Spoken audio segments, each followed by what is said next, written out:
Some people devote their lives to causes greater than themselves, and for many, that devotion comes late in life. But Craig Kielburger discovered it early. He was in 7th grade when the death of a boy changed his life. It was a change so profound that through Kielburger, it has now saved and transformed other lives all around the globe. In that moment, 19 years ago, Craig Kielburger was struck by a profound truth. Something as important as changing the world can't be left to grown-ups. Kids are looking to get involved. They're searching for it. And in an era where adults often are looking for meaning and purpose in their lives, kids also want to assert who they are, not just by the video games they play or the peer groups they belong to, but by the contribution they make. And that's part of a youth's self-identity in the world. And not only is it good for the child, my God, our world needs it. Craig Kielburger was a child when he noticed the needs of the world. As a 12-year-old in Canada, he read about the murder of a boy his age in Pakistan. Iqbal Masih was a slave in a carpet factory. Masih escaped to lead a campaign against servitude, but within 2 years he was silenced. Kielburger put down the newspaper and rose to speak. We're talking about labor and the exploitation of children. He made Iqbal Masih's fight his own. He talked to classmates, to Congress, to Parliament. To call him precocious is an understatement, as our own Ed Bradley found out in 1996. But what made you think you could do something about it? Originally, I didn't think I could really, but the only way you're going to ever find out is trouble. So after doing some research, I just walked to my classmates and said, listen, I read this article, there's a problem, this is what I know, which at that point was not very much. They asked, who wants to help? Turned out 11 friends wanted to help. With no money to start with, no wealthy parents or early backers, they met in his living room and started a charity called Free the Children. Why you? Why not? If everyone in the world could say, why me, then nothing ever would be accomplished. Why me? Because I've met those children, because I've seen them. Because I read the story of Iqbal Masih. Why not me? In the 1990s, Kielburger wanted to free children from slavery, so he went to Asia, recruiting activists and government authorities to bust child sweatshops and sex traffickers. There were early successes, but when we went overseas with Kielburger, he told us freeing children was much more complicated than he had first imagined. What are some of the things that didn't work out? What have you learned? So probably the lowest moment ever was the first time in Southeast Asia when we met children who we had freed before, who were back in slavery, to see that some of those same kids would end up back in the same grinding, back-breaking, desperate poverty. There is nothing that makes your heart fall more than that. Kids he freed were being pulled back into servitude years later by centuries-old culture and traditions shaped by poverty and illiteracy. At the point that you saw that your original big idea wasn't working, why didn't you throw in the towel? There were points where, frankly, there was a frustration, anger, maybe a slight desire to throw in the towel, but never a consideration of it seriously. Because that first trip I took, before I sat down with Ed Bradley, and that first 60 minutes episode that was a turning point in our lives, that first trip, I made promises to a lot of kids there that at that time there was almost nothing that Free the Children could do in practice. We didn't have schools and projects and offices around the world. And the only thing I could promise them at that point was that I would share their stories with whoever would listen. And I just wouldn't give up. And when you make a promise, you have to fulfill it. The way to keep that promise, he decided, was to attack hardship and ignorance, the very roots of slavery. Today, Free the Children's work can be seen in 45 countries, a $40 million a year charity, building schools, providing clean water, and connecting local craftsmen to world markets where their traditions bring in good money.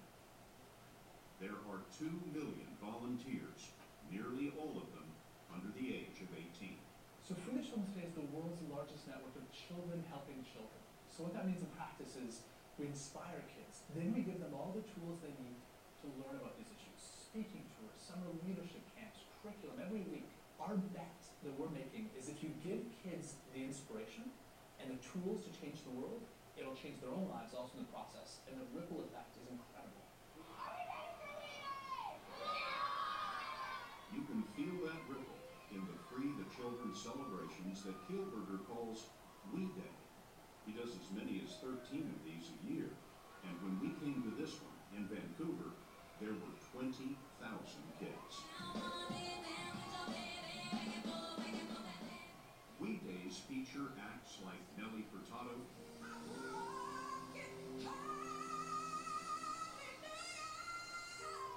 Jennifer Hudson, and lectures by activists including Nobel Peace Prize winner Desmond Tutu. But listen to what happens when Kielburger takes the stage.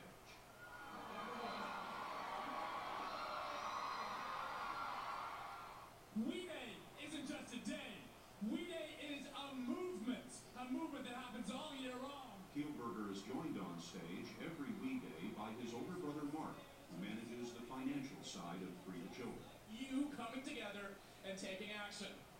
When we see in the stadium all those faces of all those kids, how did they get there? You can't buy a ticket to We Day. Any kid can earn their way in for whatever cause they care about. Half local, half global.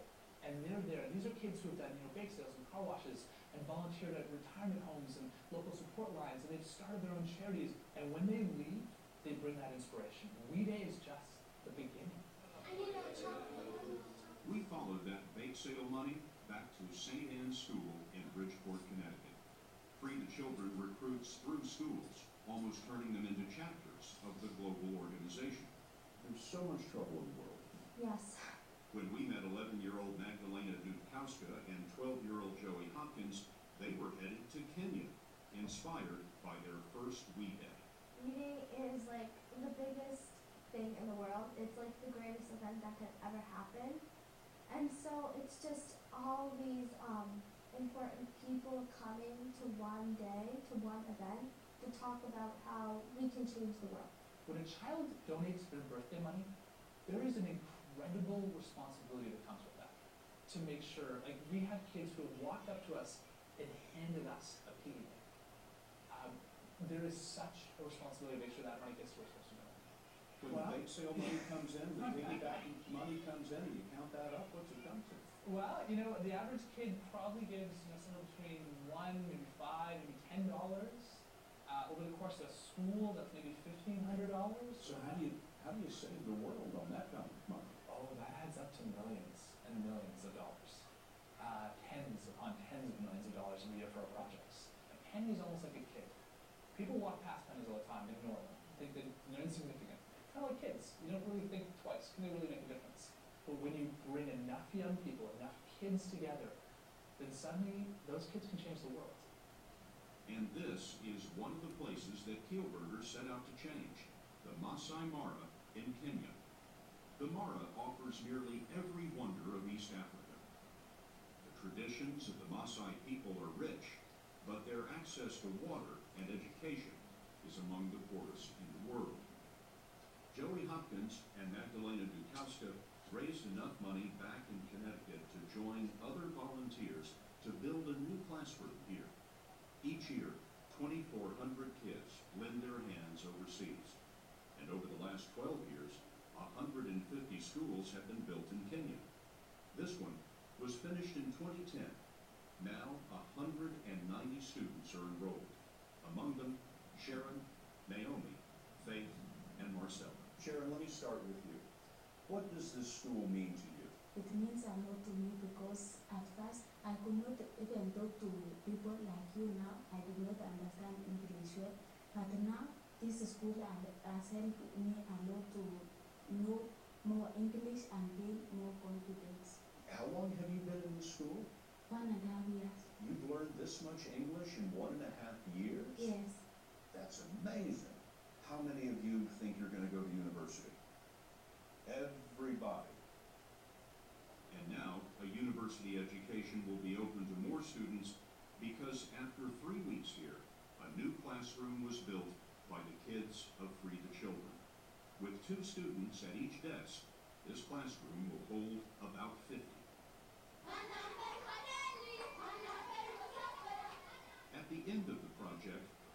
Maasai honored Magdalena and Joey with a celebration and a traditional gift.